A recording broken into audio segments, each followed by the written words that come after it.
Wisnu aja. Dan untuk pekerjaan saat ini, saya bekerja sebagai QA engineer di Revisi Informatika Jakarta. Jadi sedang nge-handle project dari luar ya, jadi dari Netherlands. Dan saya juga pernah, untuk saat ini, saya itu sedang bekerja juga, sebenarnya kayak part-time gitu. Jadi part-time ngajar, jadi ngajar di bootcamp, dan ya namanya itu Altera Academy. Dari di situ saya itu ngajar mengenai basic API testing, dan juga mengenai API automation testing. Dan saya juga pernah menjadi mentor di dojobox.id. Di situ saya tuh mengajar mengenai robot framework ya teman-teman ya. Jadi ya udah cukup lumayan juga. Dan untuk latar pendidikan saya ini sendiri, saya lulusan teknik informatika ya. Jadi benar-benar ada basic di informatika. Dan jika teman-teman ingin mengetahui LinkedIn saya, teman-teman bisa buka aja di kolom chat, dan itu ada LinkedIn saya jika ingin terkonek ya. Oke, kita akan langsung mulai aja. Jadi untuk agenda kita pada malam hari ini, yaitu yang pertama adalah kenalan sama SQA. Jadi kita akan kenalan dulu nih sama SQA. Apa itu SQA, tugas-tugasnya gitu kan. Dan yang kedua itu ada test case. Jadi kita akan mencoba untuk melihat test case, dan juga akan coba untuk membuat test case-nya gitu ya. Dan yang ketiga, kita akan melakukan tes web UI. Jadi saya akan siapkan dummy website-nya, dan juga akan melakukan tes web UI-nya. Oke, untuk yang pertama, kenalan sama SQA nih gitu kan. Apa sih SQA? Jadi SQA ini sendiri, atau Software Quality Assurance, atau orang biasa manggilnya Quality Assurance atau QA aja. Jadi QA itu adalah sebuah role ya, yang melakukan pengujian atau testing. Jadi tujuannya apa gitu kan? Jadi ya tujuannya untuk memeriksa sebuah software, aplikasi, produk yang sedang di-develop atau sedang dikembangkan itu ya sesuai dengan kebutuhan atau requirement gitu ya. Jadi kebutuhannya itu seperti apa gitu ya. Jadi bakal ada yang namanya requirement dokumen. Jadi produk requirement dokumen, nanti kita akan mengacu pada hal tersebut gitu untuk membuat test case, dan juga scope-scope-nya seperti apa gitu.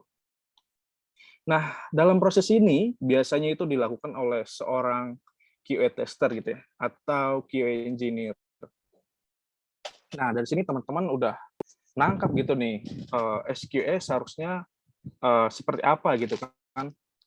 Jadi kalau seorang SQA sebenarnya bisa dibilang bukan orang-orang yang nyari-nyari bug gitu ya. Jadi itu pemikiran yang berbeda gitu teman-teman ya. Jadi untuk QA sendiri sebenarnya itu tugas pokok utamanya itu memastikan bahwa suatu produk, software, atau aplikasi itu berjalan sesuai dengan requirement gitu. Jadi ya itu, kalau misalkan ada bug ya kita tinggal report aja gitu ya. Atau ada ketidaksesuaian, bisa jadi dari teks, respons, ataupun dari hasil tampilannya gitu ya. Jadi kita bisa melakukan reporting bug tuh ya kalau misalkan ketemu hal seperti itu. Jadi QA bisa dipisahkan gitu ya. QA itu bukan tugas utamanya, bukan nyari-nyari bug gitu. Oke, kita lanjut. Nah, ini ada tugas sebagai SQA-nya. Jadi umumnya SQA atau Software Quality Assurance ini itu memiliki tugas yang pertama itu membuat tes skenario atau test case terhadap suatu aplikasi ya. Jadi test case atau test skenario ini itu sebagai acuan kita, atau bisa dibilang sebenarnya senjata kita dalam melakukan testing gitu ya. Jadi berdasarkan poin-poin tersebut kita bisa melakukan testing. Biasanya di dalam tes skenario, test case itu ada summary-nya, lalu ada step-nya, lalu ada expected result-nya seperti apa, dan juga ada actual result-nya seperti apa gitu ya teman-teman ya. Dan pastinya ada statusnya. Kayak statusnya itu ada fail, lalu ada juga pass gitu ya. Nah, lalu yang kedua adalah melaksanakan dan execute tes terhadap suatu aplikasi. Nah, kalau kita udah ngebuat tes skenario atau tes case, ya kita tinggal melaksanakan dan execute aja gitu ya, teman-teman ya. Jadi, nanti di akhir saya bakal ngelakuin pengetesan gitu, execute test secara manual gitu terhadap suatu dummy aplikasi website. Oke. Dan selanjutnya membuat laporan hasil dari pengujian. Jadi kita itu nggak cuman hanya ngetes-ngetes saja gitu ya, tanpa memperhatikan dari laporannya seperti apa gitu. Jadi kita harus aware juga terhadap laporannya seperti apa, kayak statusnya itu seperti apa gitu ya. Pasti kan teman-teman kalau misalkan ngebuat dokumen harus tahu gitu mana yang benar-benar berjalan sesuai dengan requirement atau kebutuhan, mana yang gagal gitu ya. Oke, nah itu untuk tugas sebagai SQA ya teman-teman ya. Dan ada perbedaan QA engineer dan juga untuk QA tester ya teman-teman ya. Jadi apa sih gitu ya perbedaan QA manual dan QA engineer atau automation itu? Jadi buat teman-teman yang mau mulai karir seperti apa gitu ya, saya bakal jabarkan secara general gitu ya. Kalau QA manual tester itu melakukan pengujian pada software tuh dengan cara yang manual ya teman-teman ya. Jadi contohnya ini saya akan mengetes si fitur login nih dalam suatu website dan itu akan dilakukan secara manual gitu. Saya input username atau email, lalu input password, lalu klik button login, lalu hasilnya akan direct ke dashboard. Nah, itu secara manual gitu teman-teman ya. Jadi teman-teman akan melakukan secara manual hal-hal seperti itu. Kalau misalkan teman-teman jadi QA manual tester. Tapi untuk QA engineer atau automation itu melakukan pengujian atau testing pada suatu software dengan secara otomatis. Nah, biasanya pakai apa? Pakai automation testing tool. Nah, untuk automation testing tool ini ada beberapa macam ya contohnya ya. Jadi contohnya itu ada Selenium, ada Cypress, ada Robot Framework, ada Katalon, dan lain-lain ya teman-teman ya. Jadi kalau otomatis ini, kita tinggal ngebuat suatu script, bisa dari JavaScript, ataupun Java, Python, dan lain-lainnya, sesuai dengan framework-nya ya. Kalau Selenium itu bisa pakai Python, bisa pakai Java. Kalau Cypress itu JavaScript, Robot Framework itu base-nya itu Python. Dan ini teman-teman bisa pakai framework ini gitu ya. Jadi teman-teman tinggal bikin script sekali dan teman-teman bisa ngerunning secara 1000 kali bisa secara automation gitu ya. Jadi nggak perlu kalau misalkan teman-teman login terus ngelakuin secara manual kan itu lumayan berat juga kalau misalkan coba untuk 500 kali atau 1000 kali gitu ya login secara manual. Tapi dengan automation ini teman-teman bisa jadi lebih mudah gitu. Oke, selanjutnya QA engineer versus manual gitu ya atau QA tester. Jadi di sini ada pros dan cons-nya juga ya teman-teman ya. Jadi untuk QA engineer sendiri ini pros-nya ini ya dapat melakukan pengujian secara cepat dan efisien gitu ya. Kita hanya nge-code sekali gitu, jadi kita bisa nge-running-nya kapanpun dan secara cepat gitu ya. Karena kan emang robot gitu ya teman-teman ya. Yang kedua, dapat dilakukan setiap saat, kapan saja, dan dengan efisiensi waktu ya teman-teman ya. Lalu yang ketiga, pastinya dapat generate report secara otomatis gitu. Lalu kekurangannya apa nih? Jadi kalau kekurangannya ini ya sebenarnya teman-teman harus bisa bahasa pemrograman gitu ya. Either itu Java, JavaScript, Python, dan lain-lainnya gitu ya. Karena kan emang kita harus membuat script dengan bahasa pemrograman tersebut gitu ya. Cuman ada di beberapa tools gitu ya, tools automation yang benar-benar nggak ada ngodingnya gitu, nggak pakai ngoding. Nah, tools itu tuh namanya Katalon Studio. Teman-teman bisa cari mungkin Katalon Studio. Cuman itu tools-nya itu ya karena emang mempermudah gitu ya, mempermudah teman-teman dalam melakukan testing. Nah, itu pastinya berbayar ya untuk unlock fitur tertentu gitu. Kalau saya belum pernah nyobain untuk unlock yang free, yang berbayar gitu ya teman-teman ya, yang paid, karena ya lumayan juga untuk harganya. Jadi untuk saat ini saya pakai yang scripting Cucumber Selenium Java. Oke, nah itu untuk yang pertama. Dan yang kedua itu pastinya kita harus effort gitu dulu gitu ya, untuk setup project-nya di awal gitu. Untuk nge-init project-nya itu agak lumayan membutuhkan effort ya teman-teman ya. Oke, untuk QML sendiri gimana nih? Jadi prosesnya ini testing lebih fokus pada hasil end-to-end user gitu ya teman-teman ya, end user. Jadi kalau misalkan kita ngetes secara manual gitu, pastinya kita kan tahu nih celah-celahnya yang gimana kita tahu akan mengetes hal tersebut gitu. Kita juga bisa ngelihat apa yang nggak robot lihat gitu, karena kan Selenium itu bekerjanya secara otomatis gitu ya. Jadi kalau kita emang ngelakuin secara manual, kita bisa lebih fokus secara hasilnya gitu ya, seperti apa. Dan kita nganggap diri kita kan sebagai end user gitu teman-teman. Lalu untuk yang kedua ini adalah fleksibel dan dapat beradaptasi dengan software yang dikembangkan. Nah, fleksibel ini dalam artian apa? Kalau misalkan nanti teman-teman kayak misalkan kan ada connection internet gitu, nah itu kan pasti harus beradaptasi juga tuh. Gimana caranya teman-teman ngetes dengan koneksi internet yang buruk, lalu yang bagus gitu. Nah itu kan teman-teman pasti bisa beradaptasi gitu dengan QA manual tersebut. Lalu untuk cons-nya seperti apa? Ya, yang pertama untuk membutuhkan waktu yang lumayan lama ya teman-teman ya. Kalau misalkan untuk melakukan pengujian, karena ya kita kan kita ambil contoh login tadi, input username, input password, klik button login. Nah itu kan ada 3 step tuh ya. Nah itu kan kalau misalkan dilakukan secara manual agak lumayan lama juga sebenarnya. Lalu effort yang lebih ketika membuat report. Nah, report ini sendiri kalau misalkan secara manual ya diketik secara manual, bisa di spreadsheet, di Google Docs, ataupun di project management tools gitu ya.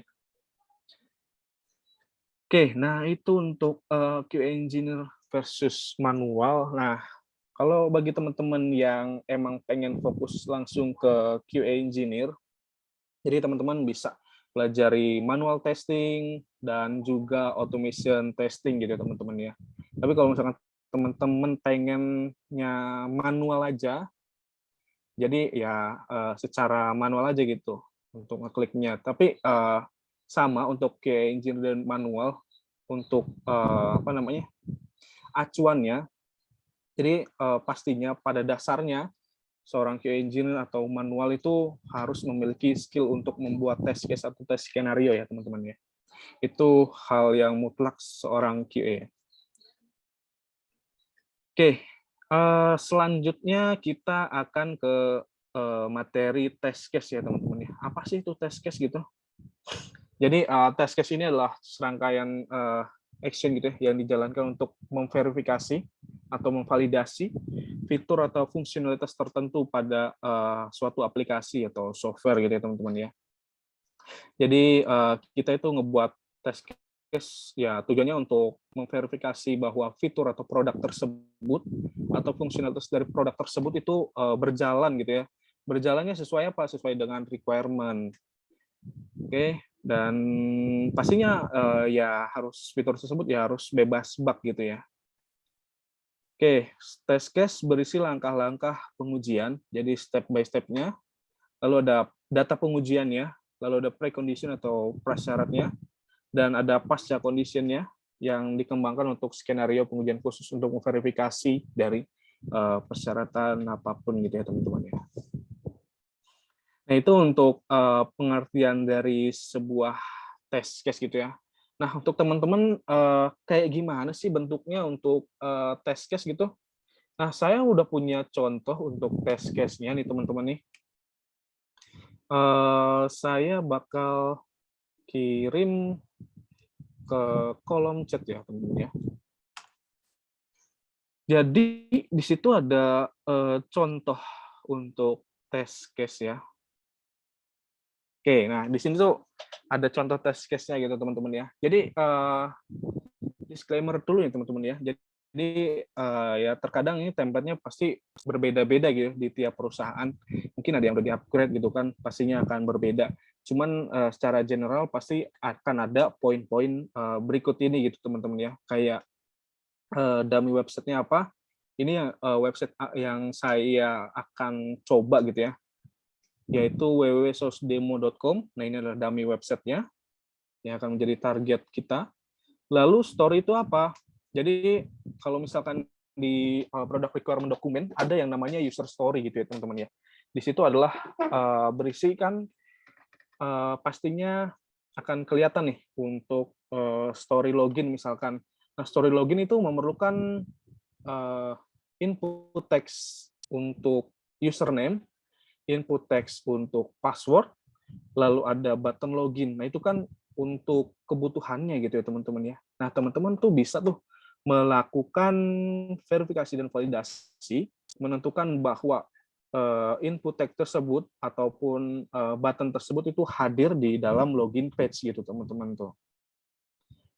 Nah, selanjutnya test case ID. Nah, biasanya untuk mengidentifikasikan suatu test case, ya dibuatlah test case ID ini gitu, biar teman-teman nggak salah dalam melakukan execute test case gitu ya.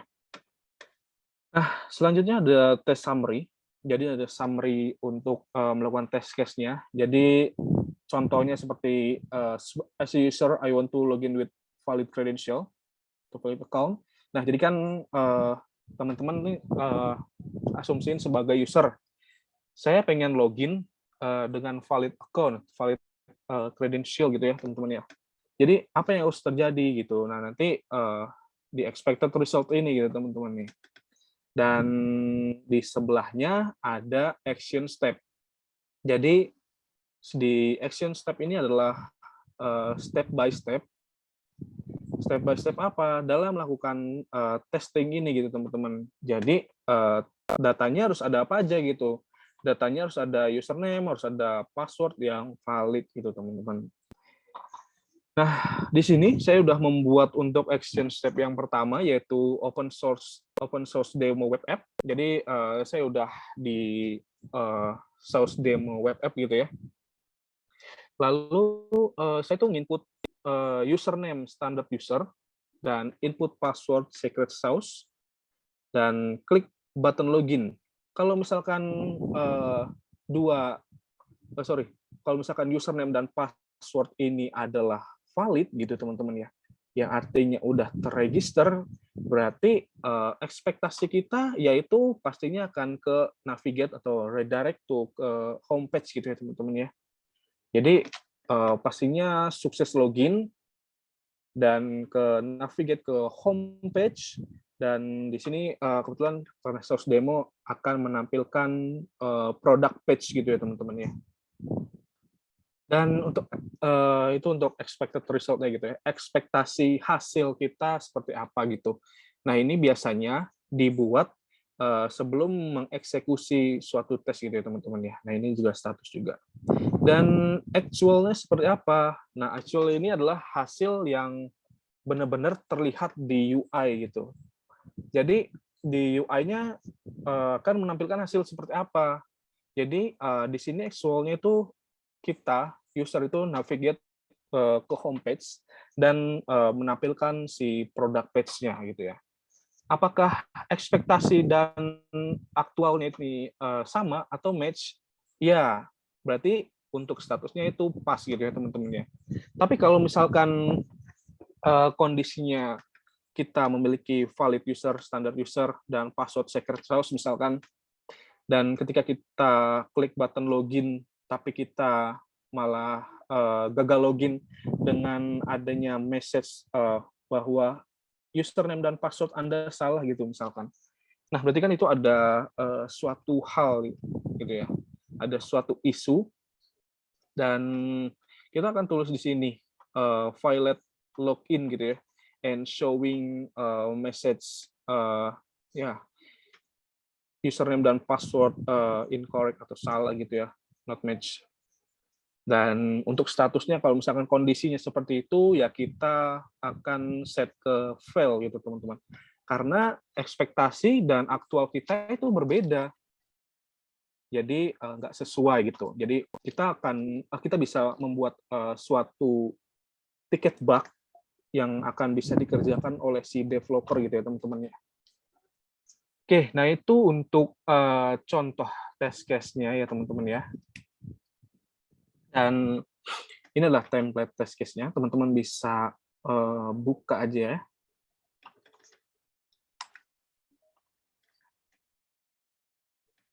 Nah ini ada template test case-nya yang udah saya siapkan.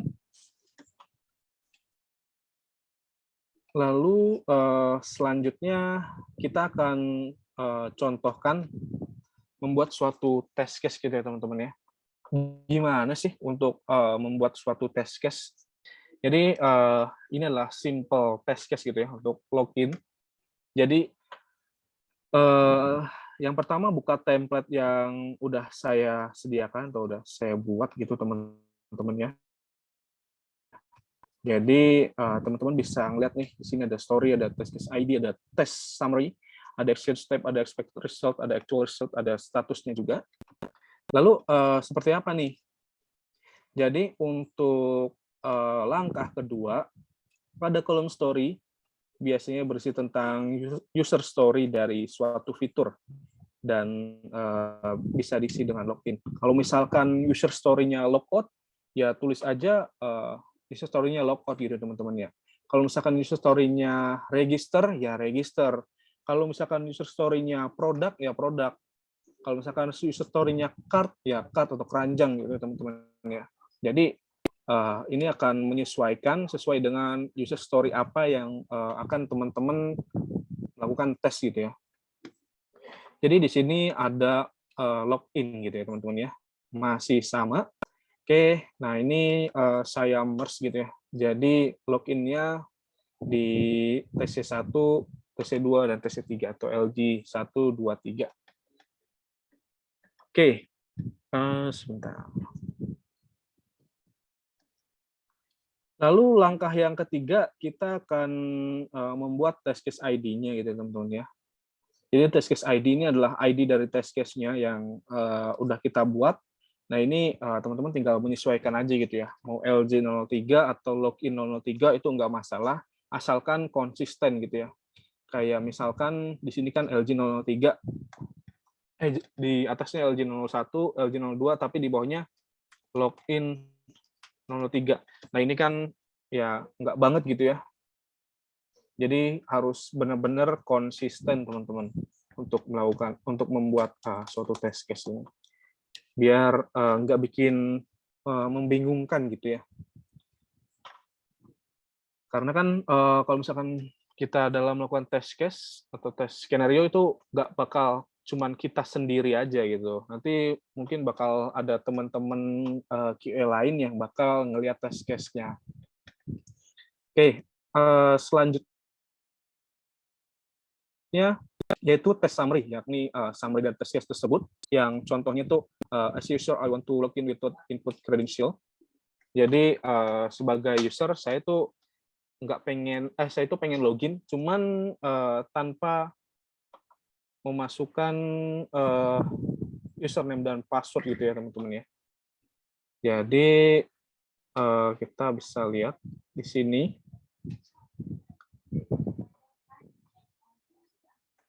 Oke, sebentar, ketutup.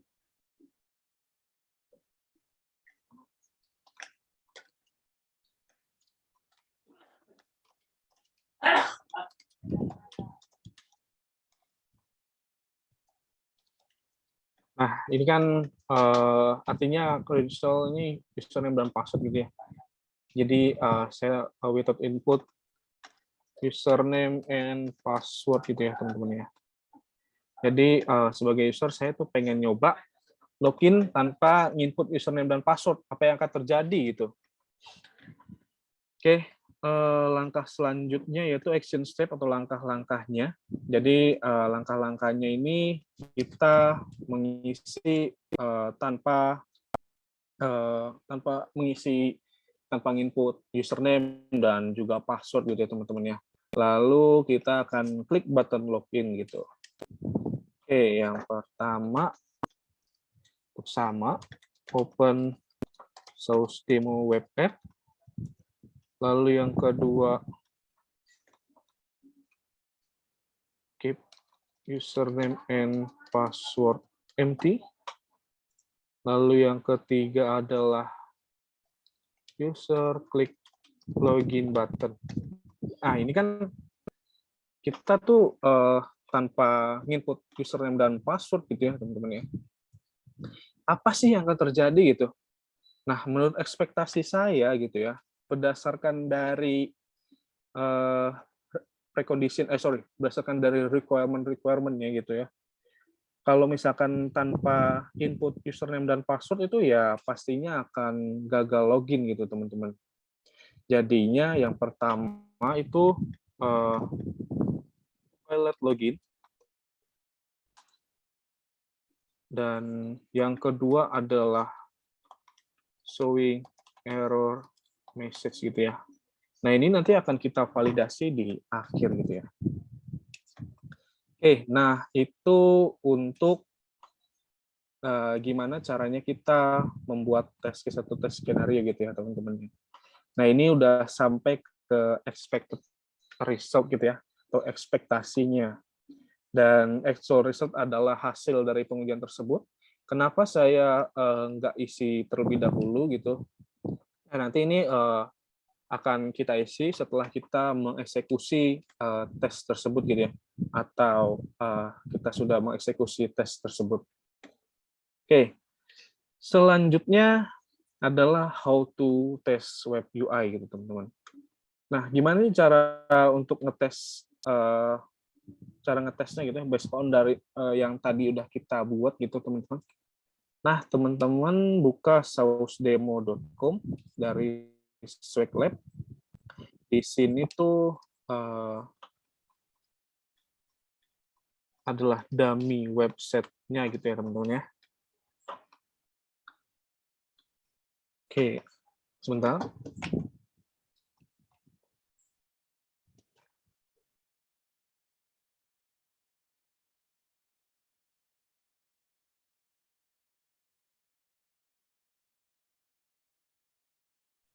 Oke, ini adalah dummy website-nya, yaitu adalah sourcedemo.com. Dan teman-teman bisa buka di kolom chat ya. Jadi apa yang akan kita lakukan? Jadi kita akan melakukan manual testing gitu teman-teman ya. Kita tinggal execute aja. Teman-teman buka yang Excel yang atau spreadsheet yang udah saya buat. Jadi kita akan nyoba yang LG003 terlebih dahulu gitu teman-teman ya.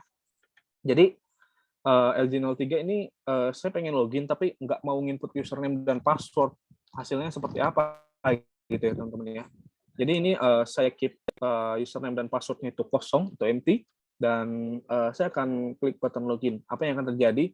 Dan ya, dia akan gagal login dan juga akan menampilkan error message username is required gitu ya.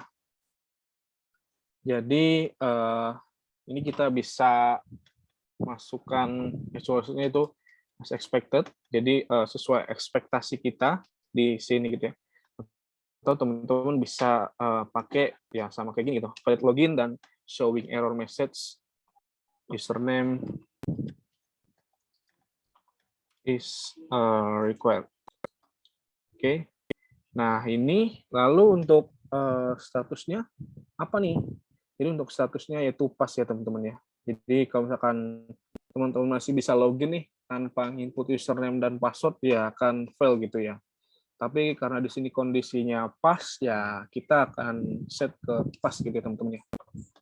Lalu untuk yang LG002, saya ingin login dengan invalid credential. Jadi kita ikutin nih untuk step by step-nya, open source demo web app, lalu input username-nya standard user, dan wrong pass.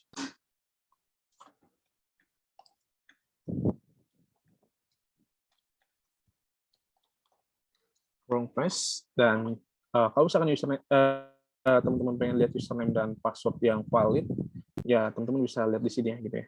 Ini ada username standard user, ada secret sauce, ada logout username, di sini maksudnya secret sauce juga. Tapi di sini saya akan pakai yang invalid password gitu ya. Saya akan klik button login, dan ya kita akan bisa melihat nih bahwa username dan passwordnya itu tidak match gitu ya. Dan pastinya dia akan gagal login. Nah, ini adalah contoh dari melakukan manual testing gitu ya teman-teman ya. Dan kita bisa lihat di sini ekspektasi kita itu apa, file login, lalu showing error message username and password do not match any user in this service gitu teman-teman. Dan ya, ini error message-nya itu showing gitu ya, nampil, dan actual result kita ya sesuai ekspektasi, dan juga untuk statusnya yaitu pas gitu ya teman-teman ya. Lalu yang terakhir ini adalah login dengan valid credential. Jadi kita udah memiliki username dan password yang valid gitu, yang dimana username-nya itu standard user dan juga password-nya ini adalah secret sauce. Dan kita akan coba untuk login dengan akun tersebut gitu ya. Oke, untuk standar user gitu ya teman-teman ya. Dan saya akan copas dulu. Lalu passwordnya secret sauce, teman-teman bisa lihat di sini di websitenya. Dan akan klik button login. Dan ya, dia akan sukses login dan dia akan masuk ke product page gini atau inventory dashboard seperti ini. Apakah sesuai dengan ekspektasi? Yes. Jadi ini adalah sesuai dengan ekspektasi kita gitu ya teman-teman ya. Dan untuk statusnya ya kita bisa set ke pas lagi gitu ya teman-teman. Dan itu adalah contoh untuk yang web manual testing gitu teman-teman ya. Tapi beda lagi kalau misalkan teman-teman ngelakuinnya dengan automation web testing gitu. Nah, kalau misalkan automation web testing, dalam melakukan 3 tes ini, paling enggak itu nggak sampai bermenit-menit gitu ya. Kemungkinan paling lama itu 2 menit untuk 3 case seperti ini gitu ya. Atau ya paling lama itu 2 menit lah. Jadi sangat menghemat waktu kalau misalkan teman-teman itu akan mengimplementasikan automation website gitu ya, automation testing tool. Oke, nah itu untuk contoh demo ya dari melakukan manual web testing gitu teman-teman ya. Dan thank you ya teman-teman ya kalau materinya sampai saat ini gitu ya. Dan karena ini emang benar-benar basic banget gitu ya teman-teman ya. Dan kalau misalkan teman-teman ada kebutuhan khusus gitu atau misalkan mau kontak saya juga ada LinkedIn di sini dan ada email di wisnudon5@gmail.com, ada GitHub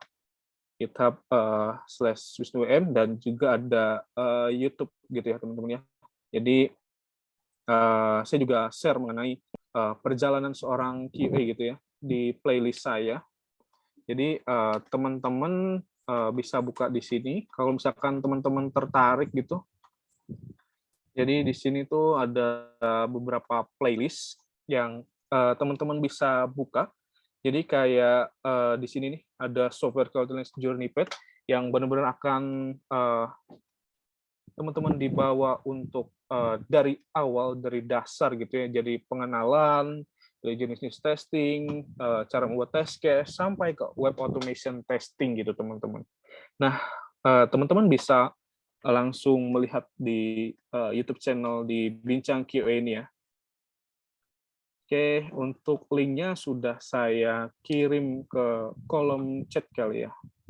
Oke, mungkin dari teman-teman ada yang ingin bertanya mungkin ya, atau penasaran sepak terjang di bidang QA ini seperti apa gitu. Mungkin silahkan. Oke, untuk teman-teman untuk di episode kali ini ada merchandise hadiah untuk 2 orang pertanyaan terbaik sih. Nanti ada 2 buah kaos dari Bincang QA dan JJP. Jadi nanti teman-teman silakan tanya aja. Nanti dari tiap speaker yang akan memilih siapa yang akan mendapatkan kaosnya. Oke, silahkan kalau ada yang mau bertanya.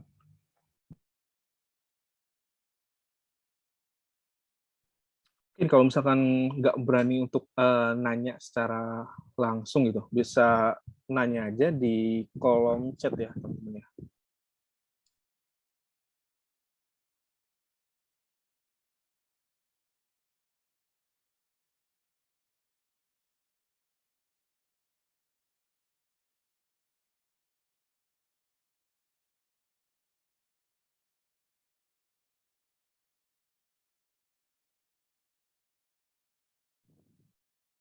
Oke, ada satu pertanyaan dari Mas Rehan ini. Jadi ceritain dong pengalaman automation testnya Mas. Ya kalau automation test dari awal dulu kali ya. Kalau saya sendiri emang pakainya Java, jadi saya pakainya Selenium Java dan udah terintegrasi dengan si Cucumber atau BDD. Jadi ya kita tinggal buat ngedefine untuk si Cucumber di BDD-nya atau si Gherkin skenario-nya. Lalu kita tinggal membuat dari situ kita bisa ngedefine untuk si Selenium-nya gitu ya. Jadi si Selenium-nya akan ngejalanin tes tersebut gitu teman-teman. Dan untuk pengalamannya ya seperti itu sih untuk automation test gitu ya. Nggak terlalu banyak juga ya. Oke, selanjutnya apakah ada contoh yang baik dalam membuat dokumen report pengujian setelah melakukan eksekusi tesnya gitu ya? Oke, sebenarnya untuk yang dokumen reporting gitu ya, yang terpentingnya secara general sebenarnya harus ada yang namanya story-nya, ya di mana kita akan melihat itu story-nya itu story dari mana gitu ya. Dari login, bisa dari register, kan nggak bisa gitu ya dicampur-campur story login ada di register ada di login, dan sebaliknya gitu ya. Lalu untuk test case ID ya penting juga gitu.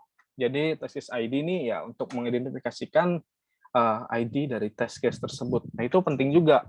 Lalu test summary juga, action step, expected, actual result, status, dan juga ada ini sih teman-teman apa namanya si testernya siapa, dan juga ada priority-nya seperti apa gitu ya. Nah, mungkin seperti itu gitu ya untuk dokumen pengujiannya, report pengujiannya. Jadi biasanya di suatu company itu ya bisa berbeda-beda gitu ya untuk dokumen pengujian seperti apa. Oke, selanjutnya dari Mbak Nisa Fitria. Mas, saya QA manual tester kalau mau belajar otomatis lebih baik rekomendasi pakai apakah? Nah, ini tergantung kalau misalkan Mbaknya ini mau pakai untuk website, mobile, atau API gitu ya. Kalau misalkan untuk website gitu teman-teman, jadi bisa pakai Selenium. Jadi Selenium ini kenapa saya rekomendasi Selenium? Selenium itu bisa dibilang adalah mbahnya automation testing tool gitu ya. Karena udah lama banget, pasti community-nya udah luas banget gitu teman-teman tuh. Jadi once teman-teman ketemu something gitu atau error atau ya apalah gitu ya. Jadi teman-teman tinggal bisa cari di Stack Overflow atau Google. Jadi ya bisa dibilang community-nya udah besar gitu ya. Dan dia bisa apa namanya? Multi browser gitu. Kita bisa menggunakan Google Chrome, lalu bisa pakai Firefox dan Edge dan lain-lainnya gitu ya untuk melakukan testing, karena cross browser testing itu lumayan penting juga gitu ya untuk dari requirement-nya. Dan untuk apa namanya, mobile, jadi kalau mobile ini kalau misalkan inline gitu ya, teman-teman pakai Java, teman-teman bisa pakai Appium, dan itu juga udah gede banget komunitasnya. Dan ya ini adalah yang bisa dibilang ya udah lumayan besar gitu ya untuk framework atau tools-nya gitu. Nah, ini Appium gitu ya teman-teman ya. Dan untuk API testing, nah ini udah sebenarnya lumayan banyak juga gitu ya. Untuk API testing ini bisa pakai Serenity BDD dan lain-lain gitu ya. Cuman kebanyakan yang pakainya itu Serenity BDD gitu ya, kalau misalkan emang basicnya Java. Nah, mungkin itu ya untuk pertanyaan mengenai tools automation-nya. Oke, semoga menjawab ya. Jadi, Mas, saya kan oke. Boleh ceritain Mas suka dukanya selama menjadi QA gitu ya. Jadi suka dukanya seperti apa? Ya seperti biasa gitu ya. Jadi suka dukanya ya pastinya ada aja gitu ya. Jadi kayak misalkan suka dukanya ya kayak misalkan adu argumen dengan developer gitu, dan ya masih banyak cerita lain gitu ya. Oke, mungkin itu aja kali ya untuk pertanyaan-pertanyaan gitu ya. Semoga menjawab gitu ya. Jadi nanti kalau misalkan teman-teman ada pertanyaan atau lain-lainnya, teman-teman bisa lihat di YouTube channel saya gitu, Bincang QA. Oke, mungkin itu aja kali untuk materi QA kita malam kali ini, dan mungkin akan dilanjut selanjutnya gitu ya. Oke, thank you teman-teman. Selamat malam. Saya pas lagi ke Mas Angga. Silakan Mas Angga. Oke, terima kasih Mas Wisnu atas materinya. Materinya cukup bagus banget ya. Cukup jelas juga gimana sih cara kerjanya dari SQA itu gimana, terus tips-triknya gimana gitu, terus aplikasinya apa aja yang dipakai, terus hariannya itu ngerjain apa aja. Nah, setelah dari kita testing-testing secara umum gitu, kita tes fungsional, lanjutnya itu kita coba cari tahu sih untuk testing secara cyber security-nya gimana. Nah, ini materinya akan dibawakan oleh Mas Agus Setya. Dia ini founder dari Indo Exploit. Silakan Mas Agus. Oke, terima kasih Bang Angga atas kesempatannya buat ngisi di materi kali ini. Oh ya, sebelumnya mau cek ini dulu dong. Oh, udah aman belum suara gua? Aman, aman.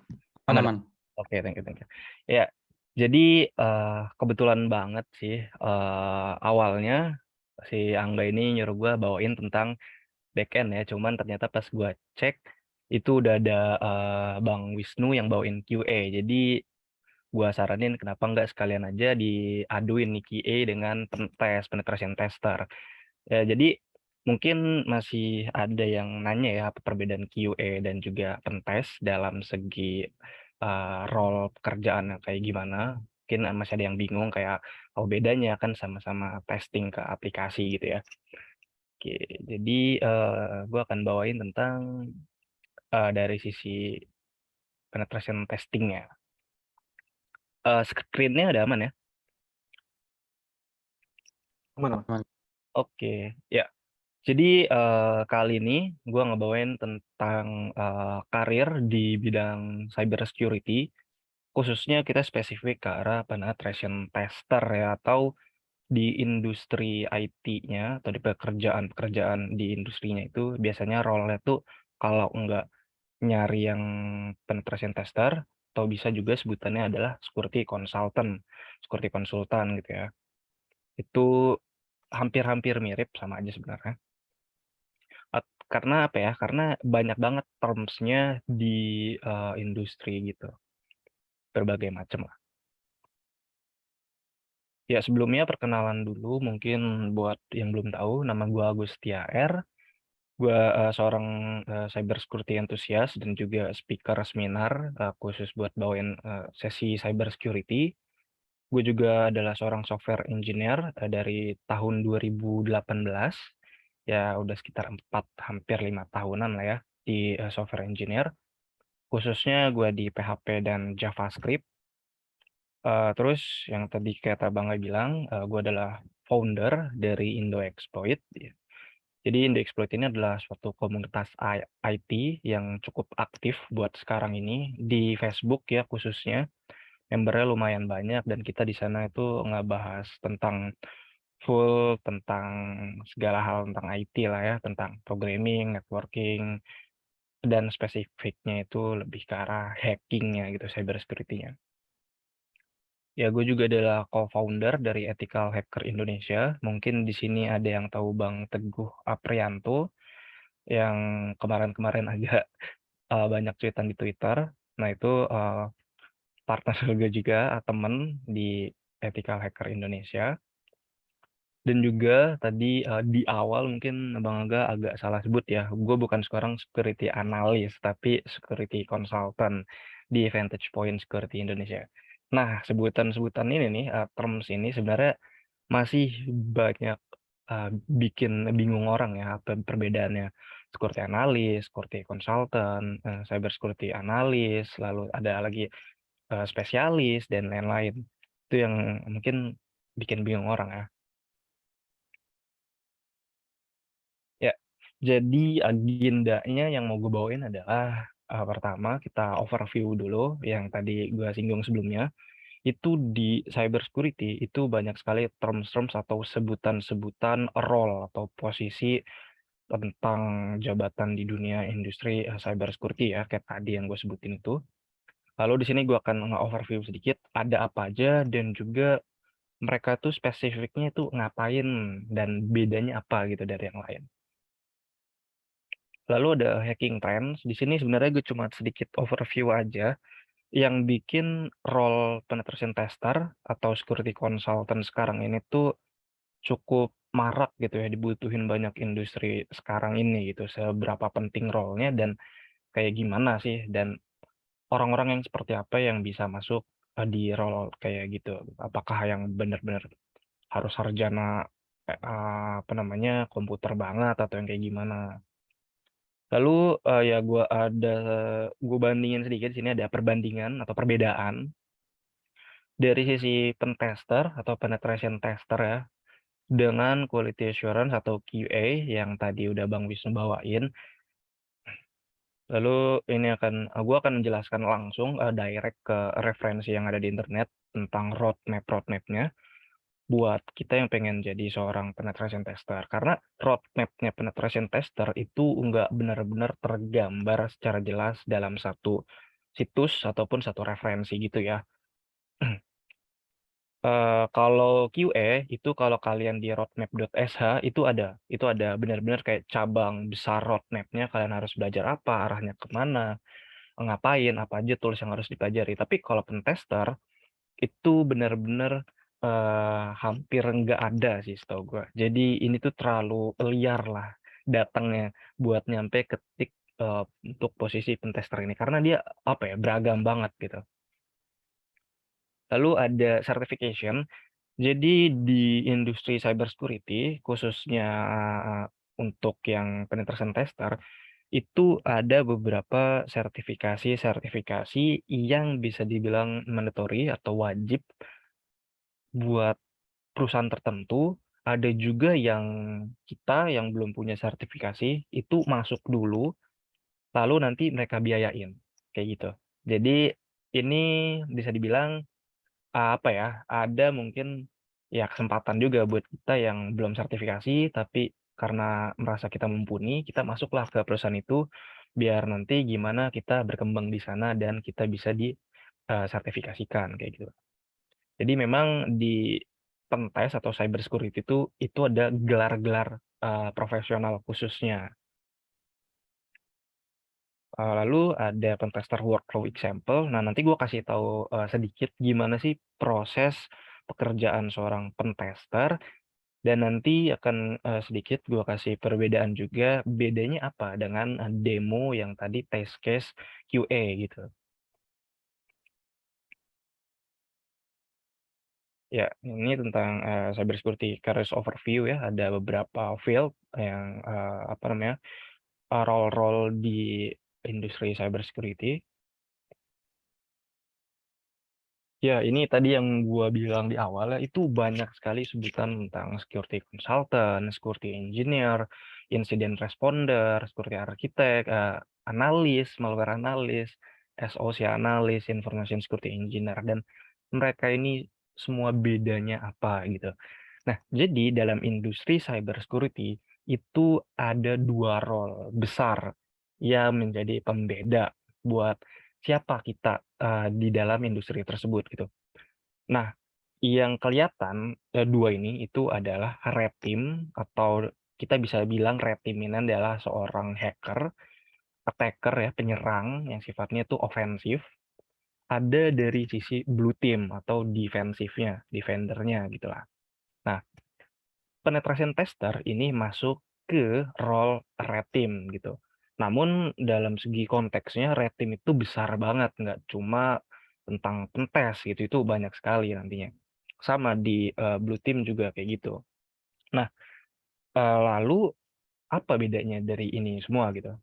Jadi kalau misalnya kita ngebahas di sini adalah security consultant, itu anggaplah kita sebagai misalkan employee di perusahaan cyber security, kita sebagai security consultant, itu nantinya kita melakukan pentesting atau testing kepada aplikasi-aplikasi milik klien, tapi dalam konteks keamanan.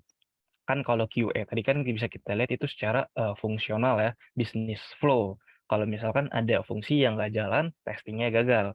Nah, ini kalau dari segi penetration testing, itu kita melihat halaman login, yang kita tes adalah kemungkinan-kemungkinan celah yang ada di situ. Misalkan kayak, bisa nggak halaman loginnya kita bypass, kita manipulasi query-nya gitu, biar kita nggak masukin credentials yang seharusnya, tapi kita bisa tetap login gitu. Nah, kayak gitulah tugas seorang penetration tester gitu. Ya lalu ada security engineer.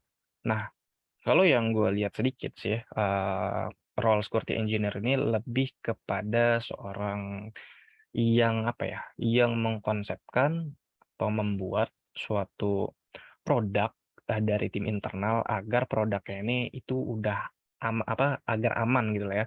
Misalkan mereka punya produk internal, ya seorang security engineer ini mikir dari segala sisi ya, dari infra, dari mungkin sisi aplikasinya, itu gimana dia tuh ngedesain atau ngekonsepin biar produknya tuh aman dari serangan hacker dari luar gitu. Namun nggak menutup kemungkinan nggak akan ada bug. Bugs itu selalu ada gitu. Nggak ada yang benar-benar 100% tuh aman.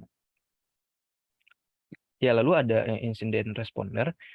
Ini konteksnya lebih ke blue team. Jadi ini tuh maksudnya adalah gimana misalkan ada suatu aplikasi diretas ataupun server diretas, si incident responder yang ada merespon atau suatu insiden itu gimana kita mulai melakukan investigasi, menganalisa ini masuknya dari mana, lalu responnya tuh kita tuh harus ngapain setelah aplikasinya kertas gitu. Bener-bener harus mendesain konsep-konsep seperti itu. Ya, lu di sini ada banyak ya SOC itu dari blue team, lalu ada malware analysis juga di blue team gitu. Untuk terms yang lain mungkin bisa kalian cek lagi gitu. Karena ada yang apa ya, ada yang agak ambigu sih, kayak seperti consultant sama penetration tester itu apa bedanya? Padahal tuh sebenarnya 11-12 lah, sama lah gitu. Cuman entah penyebutannya kalau kita lihat di situs-situs lowongan kerja itu emang beda-beda lah macam-macam. Itu harus teliti aja sih baca deskripsi role-role itu ngapain aja.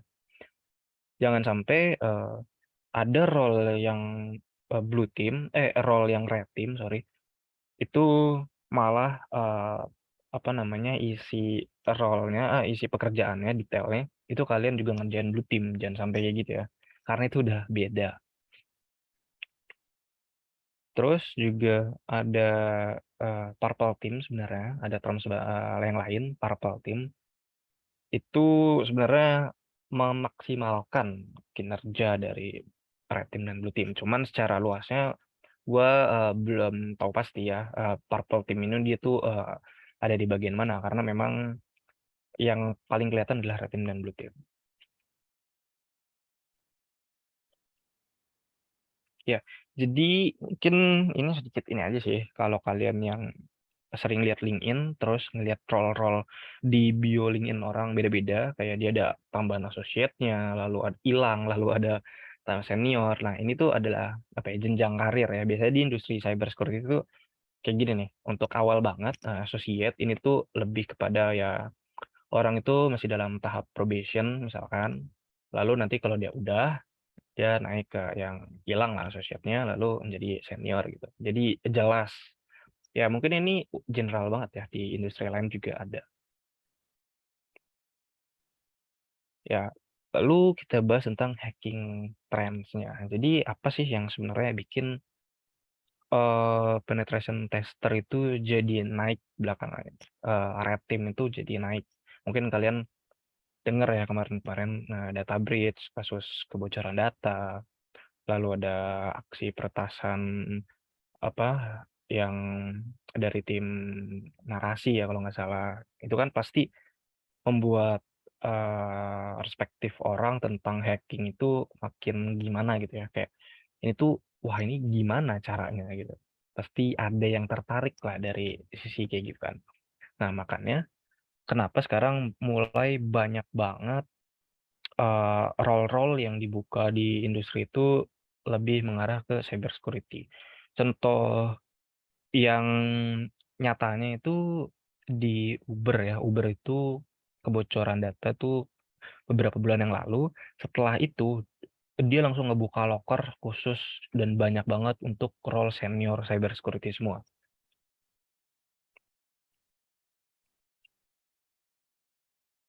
Ya, ini jadi ada apa namanya gambaran apa perbedaan pentester dan juga QA.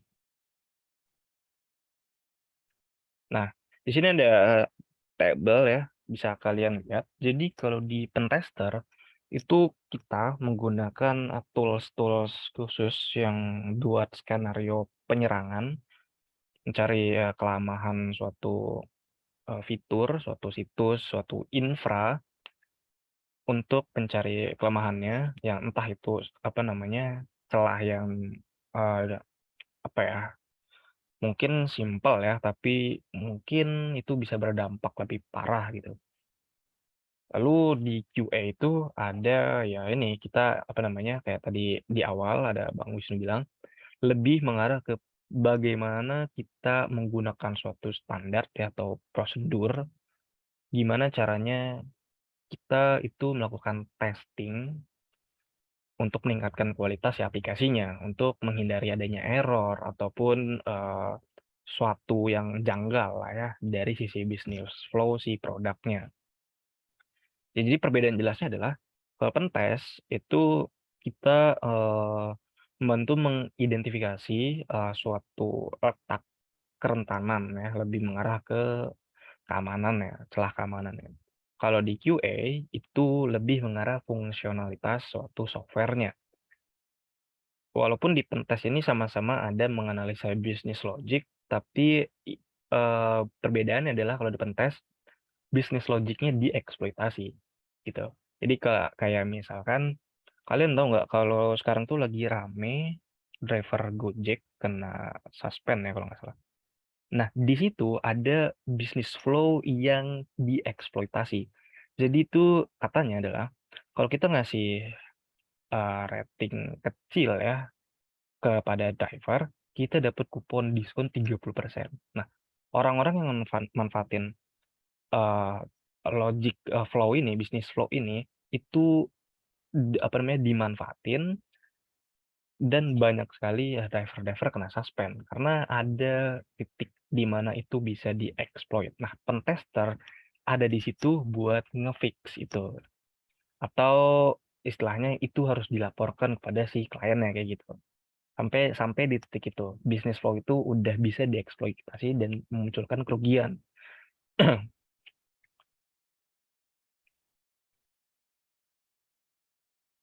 Nah, untuk dari sisi testingnya, jadi kalau pen-test itu ada black box, ada white box, ada gray box ya. Jadi black box itu benar-benar hacker lah ya ibarat kata. Si penyerang ini nggak punya akses apa-apa, ketika ngelihat situsnya ya udah gitu. Langsung benar-benar diserang secara apa namanya ya, menggunakan metodologi tertentu gitu. Nah, untuk white box ini bedanya adalah klien itu ngasih credentials kayak misalkan si pentester ini dikasih akses user password nih. Jadi kita bisa masuk ke bagian dashboard ataupun fitur-fitur atau service yang memang dikasih akses sama si kliennya. Kalau gray box itu dua-duanya digabungin. Jadi kita testing secara black box dan juga testing secara white box gitu. Nah, kalau QA kan tadi kayak unit testing ya, kita menyusun suatu script buat nge-automation suatu testing kayak misalkan kita bikin unit testing untuk login dengan skenario-skenario input password yang salah, input field kosong dan lain-lain gitu kan. Dan banyak sekali testing-testing di QA. Ada ya UAT juga, user acceptance testing, lalu ada performance test dan stress testing.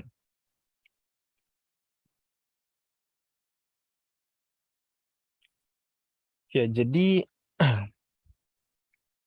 yang tadi gue bilang, roadmap untuk menjadi seorang pentester itu enggak tergambar jelas di suatu situs ataupun di mana lah gitu. Karena apa ya, ini tuh hal yang sangat bervarian banget lah.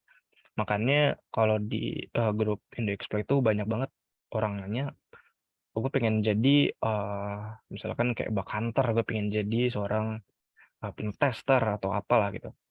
Dia bingung harus mulai dari mana. Kita pun kadang bingung gitu harus ngasih referensinya tuh ke situs yang mana karena nggak ada gitu roadmap yang benar-benar apa namanya ngasih clear atau jelas gitu lah. Oke, jadi di sini gue mulai ngelakuin ini ya, dia langsung direct aja ke reference-nya. Nih, gue akan ngasih contoh roadmap.sh. Ini adalah situs buat ngasih kalian tuh roadmap atau jalur-jalur yang mau kalian ambil gitu. Misalkan kalian di sini mau ambil kayak tadi mungkin QA ya. Sini ada nih. Kalau kalian basic banget dan nggak punya apa ya fundamental apapun, tapi kalian pengen masuk ke role QA misalkan. Kalian kan bertanya-tanya, kalian harus mulai dari mana gitu kan. Nah, jadi di situs roadmap.sh ini dia bakal ngasih apa namanya cabang-cabang yang harus kalian pelajari. Oke, ini kayak masih loading, jadi gue coba cari yang lain dulu. Backend misalkan.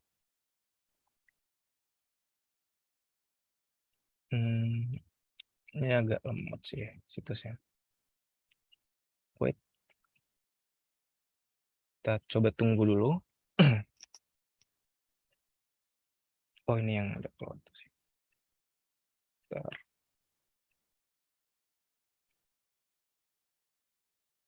Oke, wait. Nah, ini dia contohnya. Jadi di roadmap.sh ini bakal ngasih tahu jalur mana yang misalkan harus kalian ambil dari basic banget gitu. Nah, sayangnya di pentest itu nggak ada ya. Nah, ini di QA Engineer juga ada nih, white box testing, gray box, dan black box gitu ya. Tuh, ini ada cabang-cabangnya dan bakal dikasih tahu kalian tuh harus ngambil ke arah mana gitu. Nah, ini buat yang back end gitu. Nah, cuman di pentest itu nggak ada. Jadi apa yang harus kalian pelajari kalau misalnya kalian mau ngambil jalur ke arah security consultant ataupun penetration tester gitu. Oke, jadi gue bakal di sini ya sesuai webnya. Pentester itu ada berbagai macam sebenarnya. Kalian bisa masuk ke suatu perusahaan sebagai full time security consultant ataupun penetration tester. Bisa yang sifatnya freelance ataupun kalian nanti jadinya adalah bug bounty hunter ya melalui platform kayak HackerOne atau Bugcrowd gitu. Jadi intinya adalah ya kalian melakukan testing terhadap eh, peserta-peserta atau apa namanya industri yang ada di situ gitu. Kalian lakukan testing.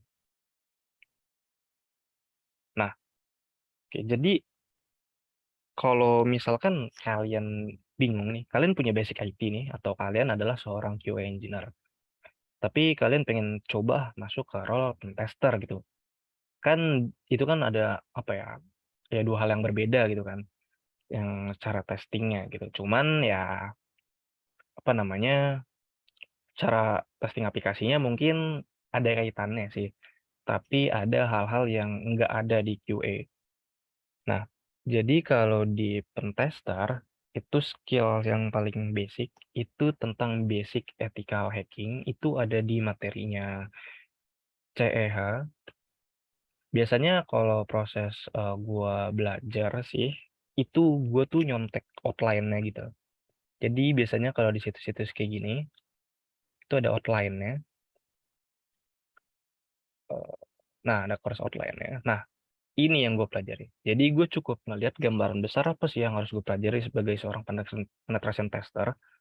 Ya tinggal gue lihat aja, gue pengen belajar ke arah misalnya ethical hacking dulu gitu. Udah, gue cek-cek apa yang harus gue pelajari. Nah, di sini ada istilah kayak footprinting atau recon. Ini kita ngapain sih? Apa Gus, salah deh. ya? Touchscreen lu salah kayaknya, belum berubah. Oh ya kah? Oh wait wait. Sorry sorry. Eh di sini. Ya. Oke udah kelihatan belum? Oke, aman. Kalau yang ini kelihatan juga nggak?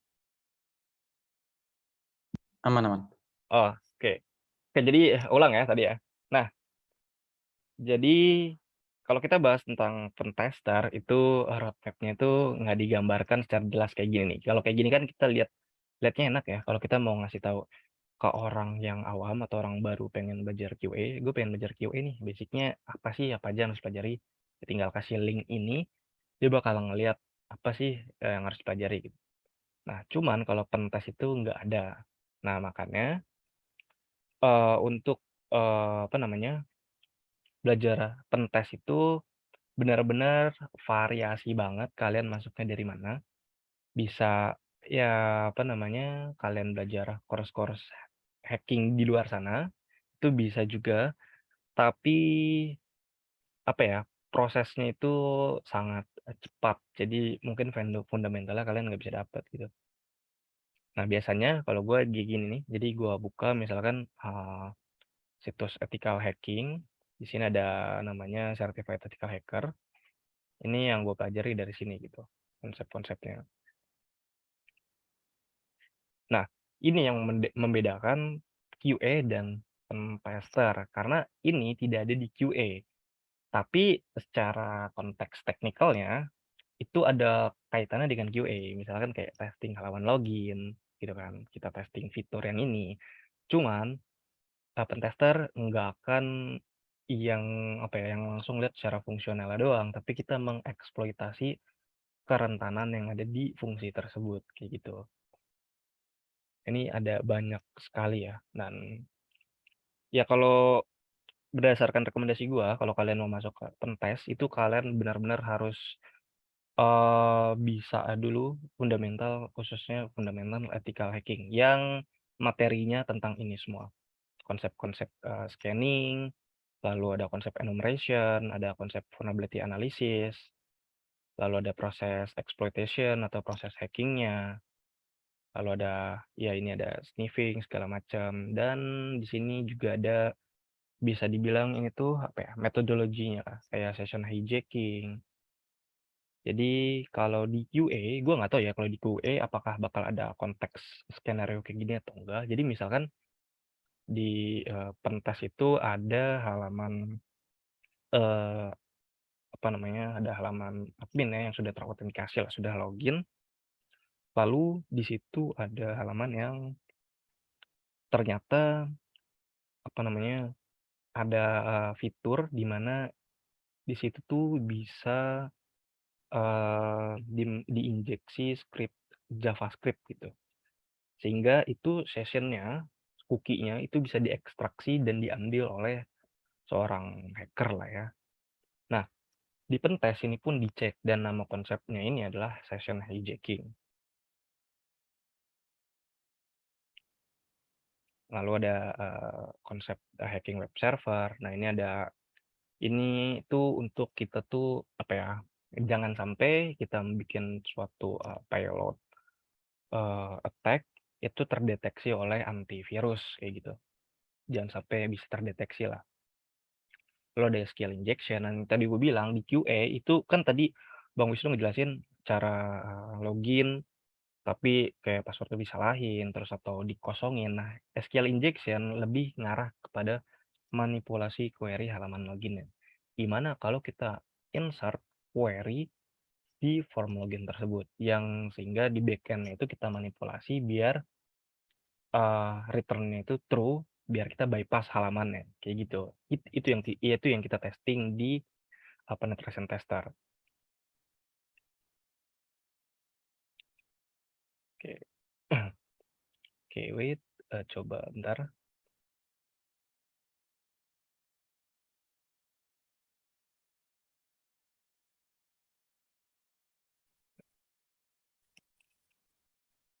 Oke, kita coba balik lagi ke ini. Ya, lalu ada sertifikasi yang gue bilang ya. Jadi apa namanya, sertifikasi di industri cybersecurity itu khususnya di pentester itu ada beberapa macam dari beda-beda vendor ya. Untuk ini namanya CH ya. CH versi 12 ini vendornya dari isi Council. Pricingnya, harganya kalau kalian misalkan ngambil ini harus melalui via vendor dari Indo dan itu nominalnya bisa sekitar 15 sampai 20 juta buat sertifikasi CEH. Dan setahu gue ini bisa bertahan atau license-nya itu valid ya itu sekitar 2 atau 3 tahun doang untuk CEH. Yang info yang gue tahu sih kayak gitu ya. Yang permanen tuh OSCP sih. Ini tuh untuk yang benar-benar fundamental, yang basic banget gitu. Nah, lalu ada EJPT. Ini e-learn security vendornya. Ini adalah sertifikasi untuk junior pentester. Wait. Wah, kenapa tuh situ dia? Nah, ini dia. Ya mungkin kalau kalian main LinkedIn, kalian mungkin punya teman-teman yang ada di industri cybersecurity, mereka ngepost tentang sertifikat ini. Nah, ini dari e-learn security, namanya EJPT, sertifikasinya. Junior penetration tester. Ini harganya sekitar 3,5 buat yang non diskon. Kadang si e-learn security ini ngasih diskon gitu. Gue sempet ngambil sih waktu itu ya. Waktu diskonnya berapa persen gitu. Gue bayar 1,5 doang. Cuman gue orangnya tuh kayak apa ya? Nggak sabar gitu loh, gregetan kan. Padahal labnya ini untuk ujian itu 3 hari. Dan gue gagal ternyata. Entah sih, mungkin karena lab diskonan kali ya. Jadi agak jelek gitu loh di dalamnya. Ada beberapa mesin ujiannya tuh yang di situ tuh apa ya? Jadi jawabannya di situ tapi susah aksesnya gitu. Jadi udah karena gua nggak sabar, gatel ya. Gue cuman ngerjain kayak beberapa jam doang. Padahal waktunya 3 hari. Ya udah gagal gitu. Ya ini cuman sebagai ini aja sih ya kayak pengalamannya lah gue ngambil sertifikasi yang ngeluarin budget segitu gimana sih rasanya pas ngerjain gitu.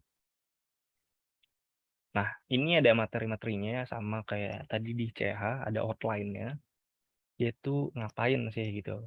Yang dipelajari juga apa. Nah, di sini ada web attack vector, kita akan belajar tentang kayak gini, basic HTTP exploitation, terus ada tools-toolsnya juga.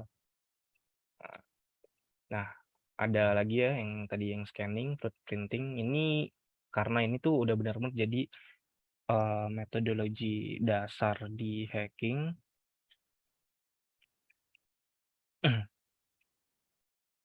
Lalu sama networking juga ya. Networking juga konsep yang harus kalian pelajari banget buat masuk ke industri cyber security, karena di sini tuh nantinya kalian akan benar-benar sering banget ketemu IP address dan lain-lain.